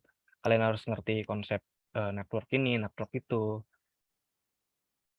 Ya sama ini sih, sama mungkin ada yang bilang ya, kalau kita jadi hacker, kita wajib nggak sih belajar programming gitu kan. Ada yang mungkin ini jadi apa ya, kontroversial gitu lah ya. Ada yang bilang nggak usah, ada yang bilang wajib gitu. Nah, sebenarnya bisa iya, bisa enggak gitu. Untuk yang mungkin awam banget kali ya, masuk ke dunia cyber security, khususnya di hacking, sebenarnya itu nggak usah kalian bawa matang-matang banget sih konsep atau basic dari programmingnya kayak gitu. Kalian nggak bisa programming sebenarnya ya aman-aman aja, nggak masalah. Karena biasanya di cyber security, khususnya hacking ini, itu tuh konsep-konsepnya tuh lebih ke arah nyerang dengan tools-tools yang udah memang disediakan sesuai kebutuhannya gitu. Konsep nyerang ini tuh pakai tools apa, scanning ini pakai tools yang apa gitu. Jadi kalian nggak benar-benar bikin dari nol. Kalau emang udah di tingkat advance dan pengen bikin exploit sendiri buat nganalisa exploit baru mungkin biar lebih advance saja buat analisis apa namanya suatu celah yang mungkin nggak ditemuin, khususnya di logic flow atau business flow itu kalian memang harus ngerti konsep programming banget biar kalian bisa baca kode dan di mana letak dari salahnya si kode ini gitu sih. Lalu ada yang bergengsi banget, ini namanya OSCP. Ini gelar atau sertifikasi yang bergengsi parah lah ya di Indo. Harganya 23 juta, tapi ini permanen ya. Kalau kalian ambil ya permanen gitu. Cuman secara profesional kevalitannya itu dihitung selama 5 tahun. Jadi kalau misalnya kalian ngambil OSCP tapi OSCP-nya tuh 5 tahun ke belakang, itu biasanya ilmunya udah nggak relevan kayak gitu. Udah nggak relevan dengan yang masa sekarang. Nah, ini benar-benar yang paling bergengsi buat penetration tester. Sebenarnya kalau ini ada pricing-nya. Ya, lihat aja harganya. 90 hari lab. Jadi kalian nanti akan dikasih akses belajar, akses lab kayak gitu buat gimana nanti ke ujiannya selama 90 hari. Dan ujiannya cuma satu kali. Kalau misalkan gagal, kalian bayar lagi. Tapi bayarnya enggak $1.500. Kalian bayarnya untuk ujiannya aja itu berapa juta gitu. Kayak $300 sampai $500 kayak. Dan proses belajarnya ini, yang ini itu nggak di mentoring, kalian belajar sendiri dari resource yang mereka kasih. Kalau mungkin yang mentoring itu bisa mahal banget ya, cuman nggak tahu sih sejauh ini rata-rata buat ambil OSCP itu nggak ada yang proses mentoring sih, kecuali sertifikasi yang kayak cyber security general ya, kayak CISSP mungkin. Nah, ini yang dari ISC 2 ini ada mentoringnya sih kalau nggak salah. Ada yang bisa belajar sendiri, ada versi mentoring. Nah, kalau yang sertifikasi ini lebih ke cyber security in general gitu. Lebih ke arah gimana misalkan kalian jadi seorang konsultan, tapi yang kalian apa namanya atasin tuh klien yang pengen ngamanin satu organisasinya, mulai dari infrastruktur gedungnya, fisiknya, bisa juga network-nya ataupun ya banyak macamnya gitu.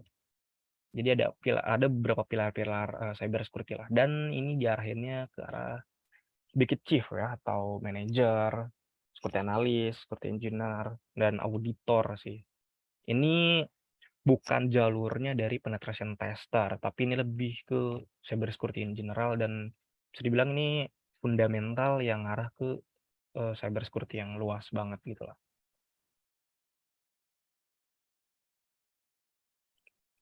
Ya, dan kalau misalkan kalian ambil yang ini ya, yang OSCP ini, itu bener-bener bisa dibilang gampang banget sih kayaknya kalian masuk ke industri cyber security. Karena memang di luar sana OSCP ini jadi acuan, salah satu sertifikasi menjadi acuan gitu loh di industri besar khususnya. Biasanya kalau yang lain ya itu CH sih. Jadi kayak ada minimum requirements-nya, minimal harus CH misalkan.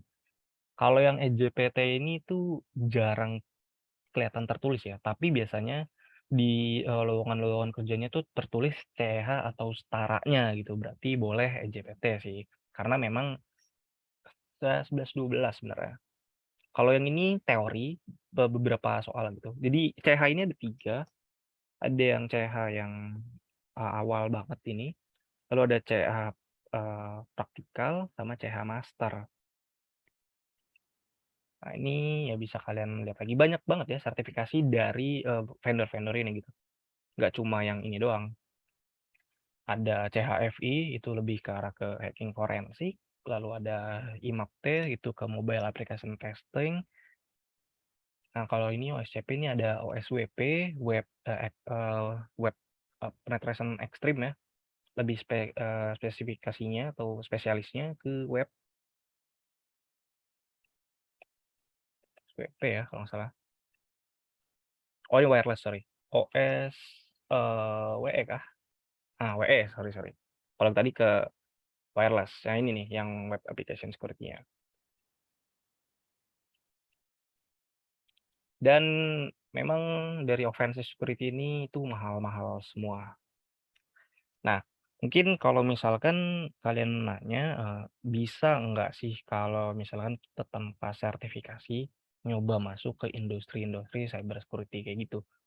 Bisa aja, tapi pastikan skill kalian memang sudah cukup mumpuni di industri cyber security, khususnya misalkan kalian jadi pentester kayak kayak gitu ya. Gua belum S1, gua belum sarjana, gua nggak punya OSCP, EJPT pun gua gagal, dan gua nggak CH, tapi karena gua udah, apa ya, bisa dibilang pengalaman gua di cyber security udah lama banget, dari 2012, ya cukup, apa ya, bisa dibilang ya, bisalah bersaing dengan yang sudah punya sertifikasi gitu. Cuman kan mungkin ada beberapa metodologi atau teknik yang gua nggak tahu gitu kan. Cuman secara pengalaman kita bisa bisa di apa ya, ya hampir lah ya. Jadi ya untungnya sih gua bisa dapat ke khususnya industri yang sekarang ya, itu role-nya khusus pentest di Vantage Point sebagai seorang security consultant. Jadi tenang aja, bahkan gue dari IPS, gue bukan IPA gitu. Oh ya, dia di sini ada, ya kalian mungkin bisa cek-cek dulu apa aja sih di pentester, ngapain aja gitu. Nah, report ya, report ini hampir ada di seluruh seluruh role pekerjaan sih. QA pun butuh report, pentest pun butuh report. Jadi intinya adalah di apa namanya, buat gimana caranya klien kita bisa ngebaca hal teknis yang kita lakuin dalam proses pentest, itu kita harus buat ke dalam suatu report gitu. Nanti kita presentasikan ke si klien.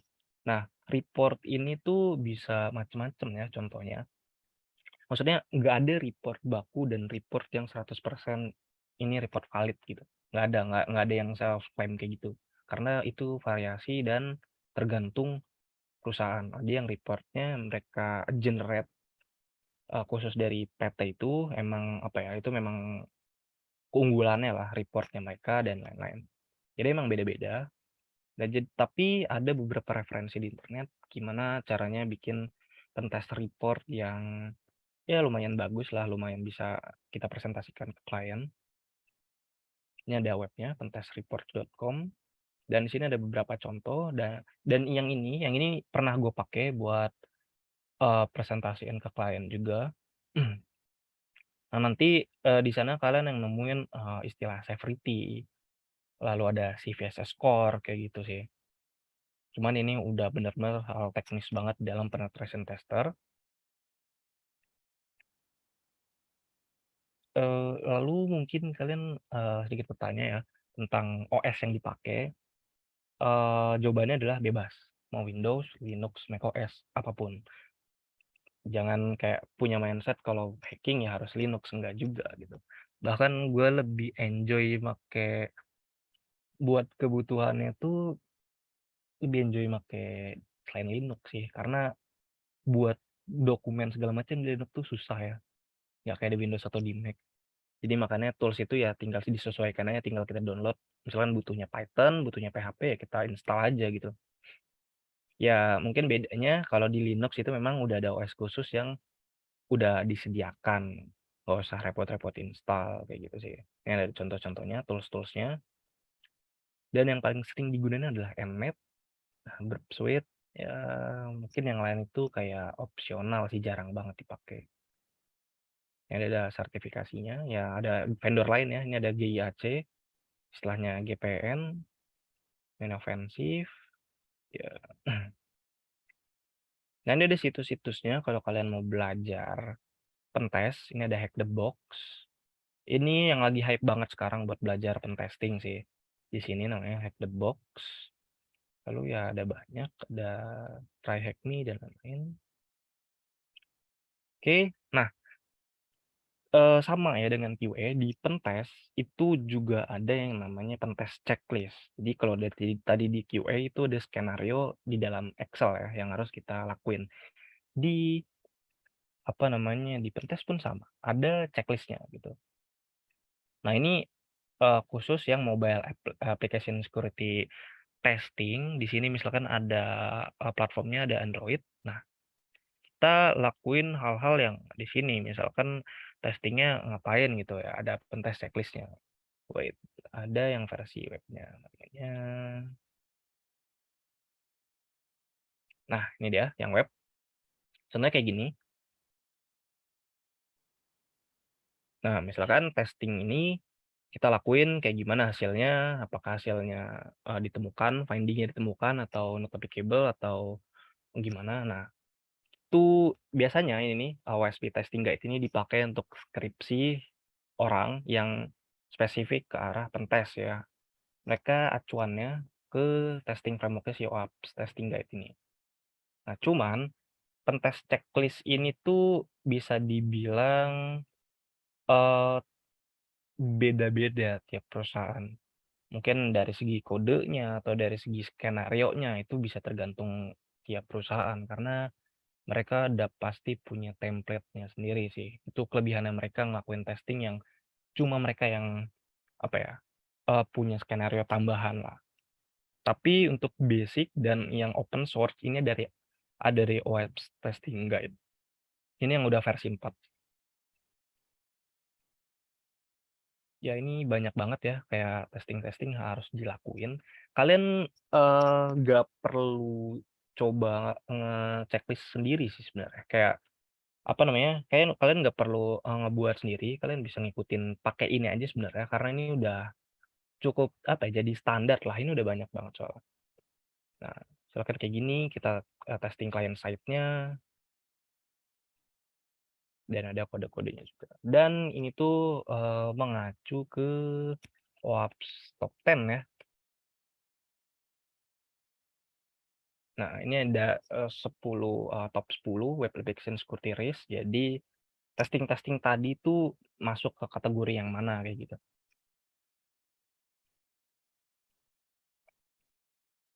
Oke. Ya, oke. Jadi terakhir mungkin ini gua coba kasih gambaran gimana sih proses pentesting itu berlangsung sebagai seorang penetration tester.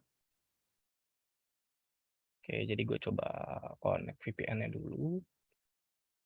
Jadi di pentester itu bakal misalkan dikasih skenario IP dan tampilan cuman kayak gini doang.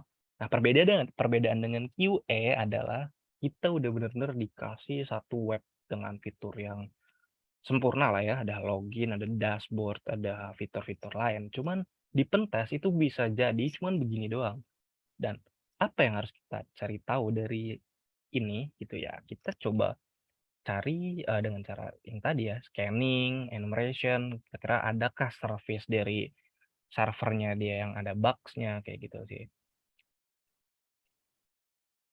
Oke, ini screen terminal gue kelihatan kah? Mungkin bisa dikonfirmasi Bang Angga atau siapapun. Ya, gimana? Screen terminalnya, konsolnya kelihatan? Aman. Aman ya? Oke, nah jadi di sini kita lakukan misalkan testing, ngelakuin scanning terhadap service apa aja yang berjalan di sini. Ini kan cuman kayak Nginx default page gini ya. Apa gitu kan nggak mungkin kita exploit Nginx-nya dari kayak gini doang gitu. Nah makanya ada metodologi yang namanya recon tadi atau footprinting. Kita cari dulu informasi-informasinya.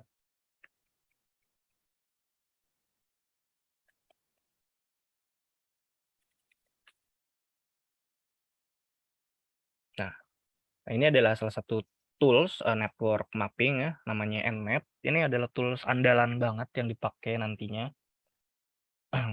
Bahkan di proses-proses ujian buat kayak EJPT dan OSCP ini kepake banget. Nah, bisa kita lihat ya dari sini ternyata dari IP ini itu ada 3 service, ada SSH di port 22 dengan versi segini, lalu ada HTTP di port 80 ya, ini landing Nginx tadi, lalu ada MySQL di port 3306.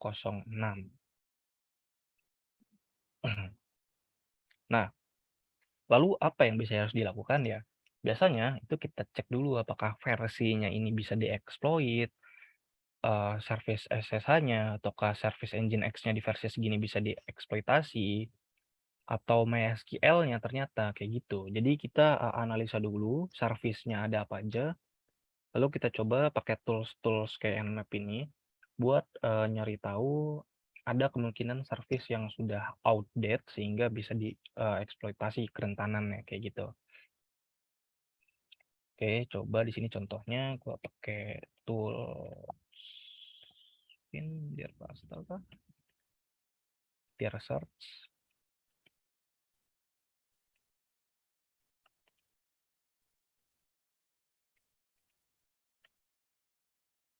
Nah, ini juga tools buat ngelakuin yang namanya enumerasi files dan subdomain.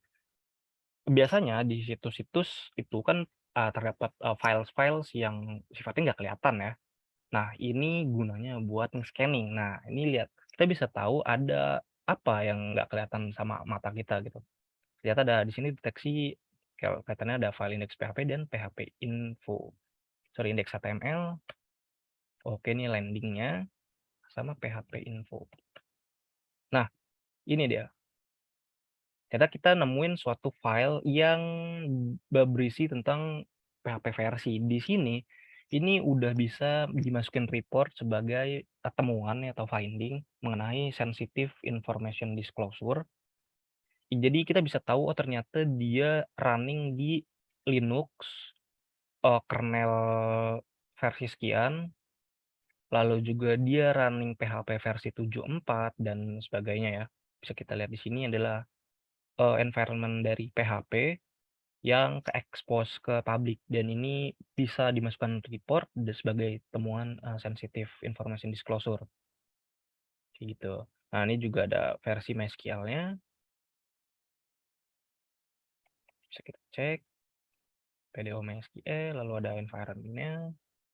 Nah, ini ada user-nya yang running itu dengan www.data, lalu direktori yang berjalannya itu di var www, dan informasi nantinya kalau misalkan ini domain ya, ini bisa nge-expose IP aslinya dia. Nah, oke.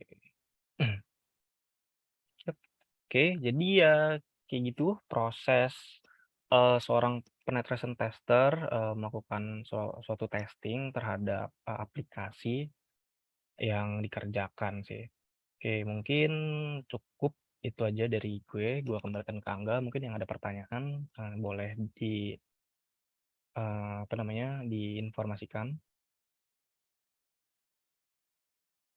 Ya, oke, Mas Gus, thank you. Untuk teman-teman di sini, jika ada pertanyaan boleh langsung di open mic-nya atau di kolom chat ya.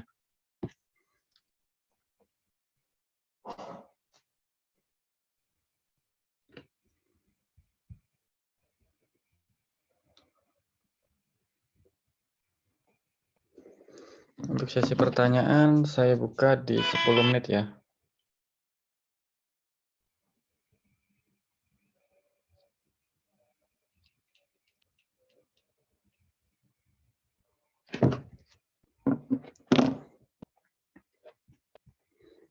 Oke, silakan Mas Agus, itu ada satu pertanyaan. Oke, ada grup WA.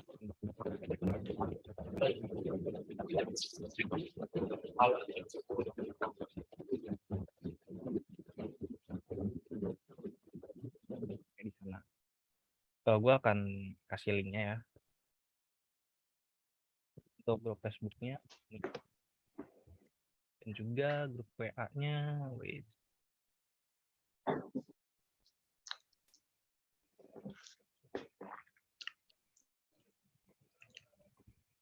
Oke, sambil ini gue coba bacain pertanyaan yang kedua.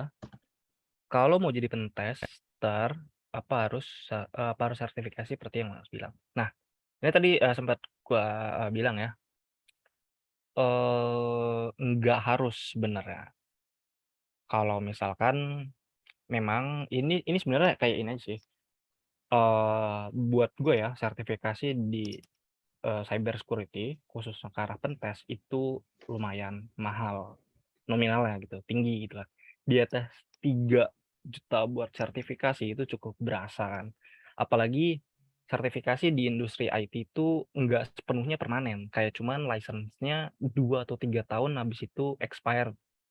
Dan itu jadi apa ya, jadi perhitungan juga kalau misalkan ya buat apa gitu kita bayar segini cuman segini tahun doang gitu kan.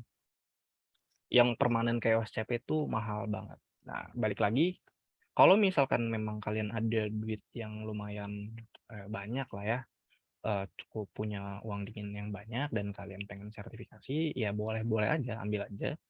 Cuman harus atau enggak itu enggak wajib sebenarnya, opsional aja. Karena banyak kok yang belum sertifikasi gitu kan. Malah mereka sertifikasi ketika udah kerja dan itu difasilitasin sama kantor. Biasanya mereka ntar ngajuin ada berapa orang nih yang mau sertifikasi, itu sertifikasinya ngambilnya apa misalkan, itu dari kantor kayak gitu. Proses buat kalian jadi seorang pentester itu nggak harus sertifikasi. Yang penting kalian apa ya, giat aja sih buat belajar tentang cyber security sih. Gue yakin pasti sebenarnya cyber security ini salah satu apa ya, banyak resource yang menarik sih karena konteksnya itu ke arah hacking. Gue yakin nggak ada orang yang nggak tertarik sama hacking sih. Ya asal giat dan ini pasti nggak usah lah ya, nggak usah sertifikasi sih. Kayak gitu. Nggak bukan opsional lah jatuhnya. Mau sertifikasi silakan, enggak juga nggak apa-apa. Nggak ada yang maksa gitu. Bahkan di industri sana pun itu masih ada yang nggak harus sertifikasi, nggak masalah gitu. Nggak apa. Kayak gitu sih paling. Nambahin juga kalau untuk sertifikasi atau enggak, khusus kalau kepaksa untuk sertifikasi kita bisa hitung dulu sih. Jadi misalkan sertifikasi itu bertahan 5 tahun. Nah, dengan pengeluaran kita untuk ambil sertifikasi itu, kira-kira 5 tahun itu sudah balik modal enggak gitu. Jadi kan kita berpikirnya di bisnisnya aja gitu. Kita ngeluarin modal, kita juga harus balik modal harus lebih besar dari ada pengeluaran yang kita punya yang kita keluarkan untuk hal tersebut gitu sih. Kalau misalnya terpaksa ngambil dengan uang pribadi. Ya, lanjut Mas Agus, itu ada pertanyaan lagi. Oke, itu grup WA-nya juga udah gue share ya. Suka duka jadi pentester. Apa ya? Mungkin kalau suka dukanya itu buat gue ya, suka duka apa ya? Kayaknya jarang sih gue ngalamin duka sebagai pentester ya. Mungkin apa ya? Kayaknya enjoy aja sih, nggak ada yang terlalu gimana-gimana sih jadi pentester. Pentester tuh apa ya, buat gue tuh hal yang enjoy banget dijalanin sih. Kan beda ya, mungkin ada orang kalau kayak jadi software engineer, terusnya dia kerja itu ada suka dukanya kayak misalkan, aduh tim developmentnya nggak ini nih, nggak cocok atau gimana kan kayak gitu ya. Kalau pentester ya, itu kadang ada yang memang tergantung sih, ada yang mereka bekerja sebagai tim, ada yang itu sendiri-sendiri kayak gitu. Dan mungkin rata-rata sendiri-sendiri sih. Jadi kalau suka duka tuh malah jarang sih kayaknya ada dukanya. Paling lebih ke ini sih, kayak apa ya, kayak misalkan ada sesuatu yang keren banget di informasi terbaru cyber security kayak exploit baru gitu. Cuma kita bingung gitu, kayak ini exploitnya gimana ya, kok orang bisa nemu ini gue enggak gitu. Kayak ada di titik ilmu gue belum nyampe sana gitu, tapi ini keren banget gitu sih. Paling kayak gitu doang. Ya nggak ada yang ini lah. Terus apabila ini ada yang nanya, apabila web saat kita inspektomen networknya nampilin JSON data user, terus tokennya itu nggak ada expired, cuma pengamanan captcha aja. Itu sebenarnya aman nggak sih? Selama endpoint-nya ketika diakses itu memang butuh token captcha, itu aman harusnya. Kecuali captcha-nya ini justru cuman di awal doang ya. Kayak misalnya kita ngehit suatu endpoint, itu ada captcha-nya, tapi next request-nya itu ya nggak masalah gitu. Yang penting token kita ada terus.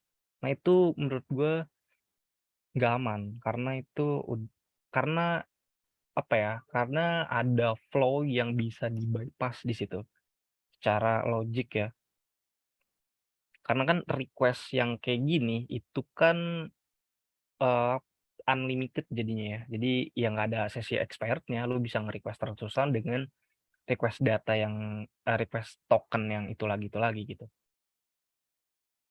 Dan ini tergantung sebenarnya endpoint-nya kayak gimana, data yang di-request kayak apa, terus responnya gimana. Kalau misalkan ada yang fatal banget itu kritikal dan harus di-fix sih. Nah, ini kalau bisa dibilang ada data user dan bisa menimbulkan kebocoran data breach gitu, ada sensitive user yang klik, itu fatal dan harus segera di-fix.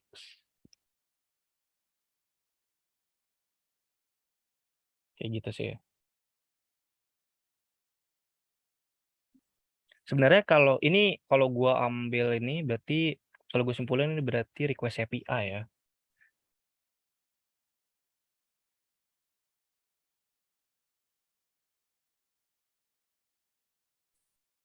Oh, itu agak ini sih, agak bad apa ya, agak implementasi yang buruk lah, bad implementation. Jadi kalau kita ngedevelop suatu aplikasi dan pakai metode JWT authentication, JWT token, nggak boleh di-set selamanya atau tanpa expired. JWT itu harus di-expiredkan.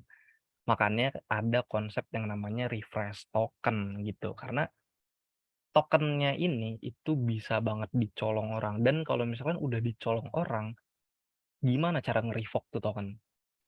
Apalagi kalau misalkan di aplikasi kita nggak ada endpoint buat nge-revoke-nya dan token itu aktif terus selamanya. Meskipun user ganti password, meskipun tanam two factor authentication, selama ada orang yang bilang tokennya itu selain si pemilik aslinya, itu bahaya banget. Makanya JWT yang nggak pernah expire itu adalah bad implementation dari proses autentikasi pakai token ya, sessionless gitu. Dia harus dikasih expired. Mungkin kalau nggak mau ribet ya maksimal 24 jam lah.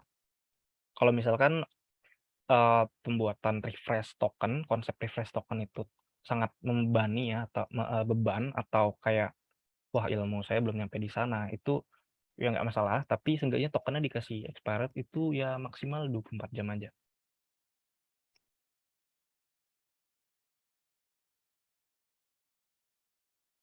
Kayak gitu sih. Oke, ada pertanyaan lagi? Kalau misalkan tidak ada, kita next ke ini apa? Siapa yang akan mendapatkan 2 kaosnya ini? Oke, mungkin langsung dari Agus aja sih. Oh, masih ada lagi. Oke, ini juga ada tambahan. Captcha-nya cuma ada di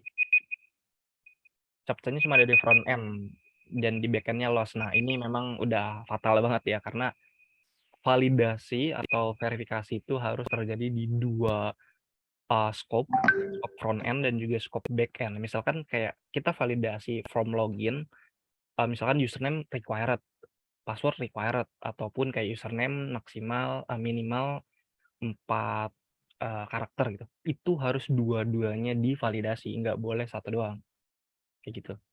Di back end doang, di front end-nya enggak, itu bakal bikin user experience-nya berkurang.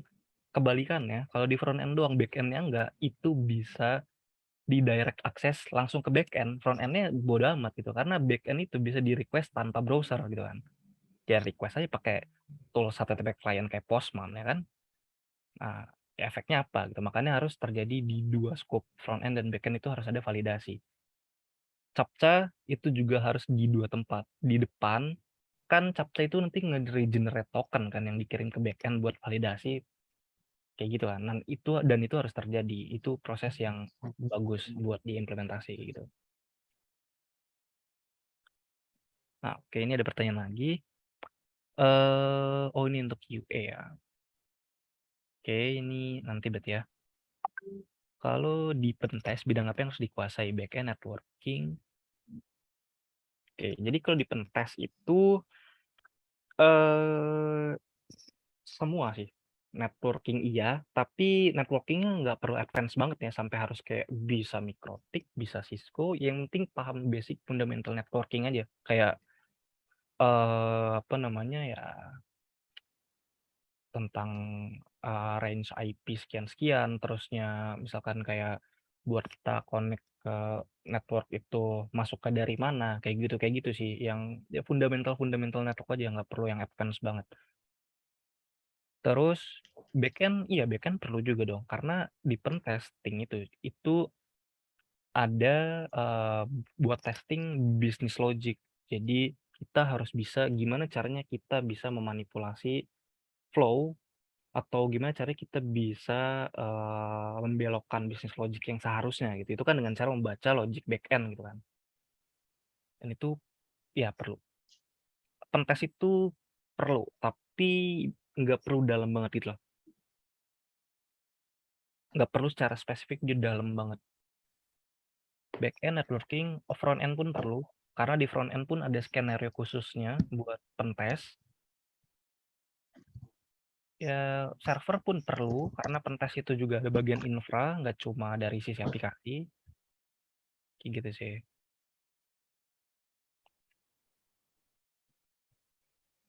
Kayak ini berarti last ya dari connection timeout. Bagaimana step membuat report temuan yang baik sehingga dapat diterima oleh pihak developer. Nah, report atau temuan yang baik itu nggak ada acuan pastinya, tapi yang penting adalah kita bikin sebisa mungkin kita apa namanya, jabarin kayak judul temuannya apa, misalkan SQL injection di form login gitu. Nah, itu kita kasih deskripsinya, prosesnya itu kayak gimana, lalu kita kasih scoringnya, itu ada yang namanya CVSS. Bentar gue akan kirim ininya. Ini. Jadi CVSS ini itu bakal ngasih scoring atau ngasih nilai kepada temuan yang kita temukan ya. Kayak misalnya SQL injection itu nilai kerentanannya berapa gitu. Kayak misalkan 8, sekian itu kan udah termasuk high risk ya atau kritikal, dan itu jadi prioritas buat developer untuk dibenerin kayak gitu sih. Nah, terus gimana caranya? Ya intinya adalah dalam reporting itu sebisa mungkin kita deskripsikan sesuatu yang teknis banget buat seorang pentester ke dalam bahasa yang mudah dipahami sama developer gitu. Jangan sampai bahasa-bahasa kayak Nmap tadi itu hasil outputnya pure dilempar ke mereka, mereka suruh baca. Ya jangan kayak gitu gitu. Tapi kita deskripsikan. Kayak misalkan dari hasil temuan Nmap didapati terdapat 4 service dan salah satunya yaitu service MySQL ditemukan tidak dilindungi dengan credentials atau MySQL-nya benar-benar lost, kayak username-nya root, password-nya blank, kosong gitu, dan dia benar-benar bisa di-remote kayak gitu, dan itu harus dijabarkan. Kayak gitu aja sih. Nggak perlu yang formal-formal banget, yang penting nyampe gitu ke developer. Oke, oke. Itu paling mungkin udah ya karena ini terakhir. Gimana abang sebenarnya connection timeout? Apakah udah oke?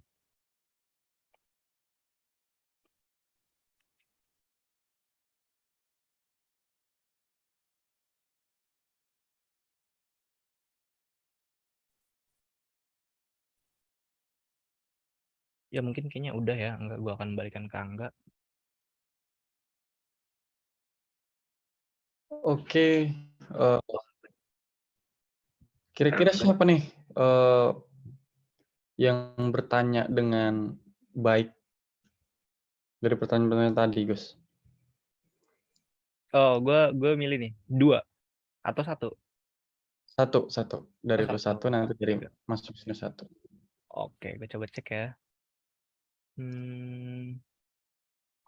Bentar.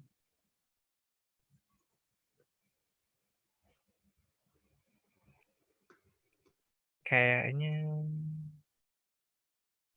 ini nih, Bang siapa nih?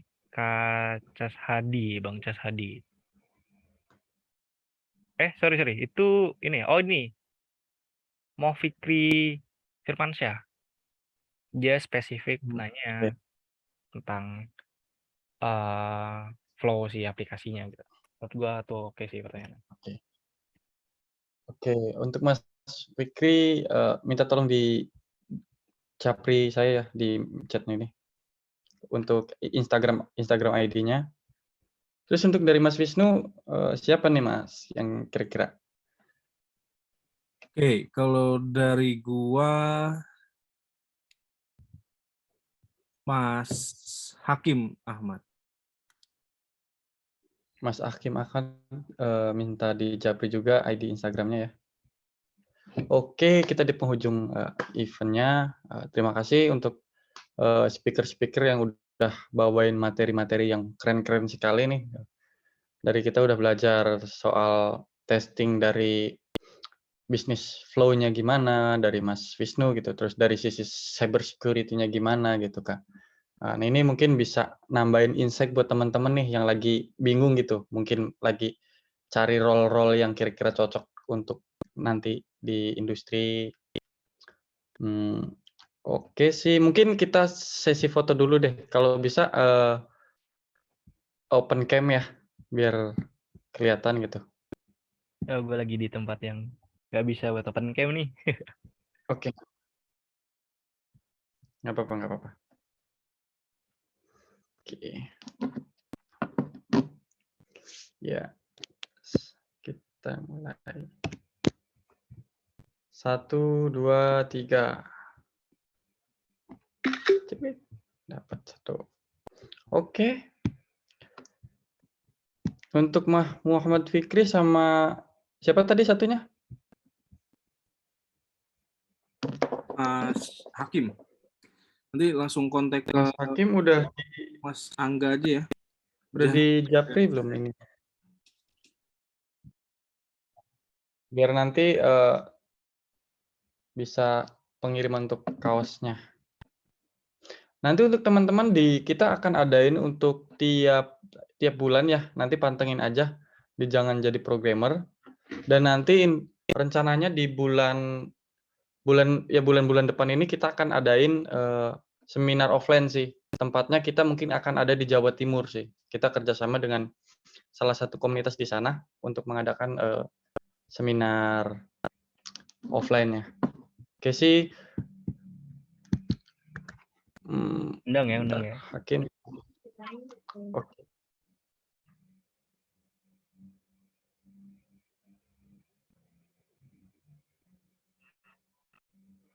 Hakim 17. Oke, bentar, saya foto dulu biar nggak lupa. Oke, thank you semuanya. Makasih udah bisa gabung di event kali ini. Oke, thank you. Selamat malam. Oke, thank you. Selamat malam. Terima kasih semuanya. Selamat malam. Yuk. Terima kasih semua.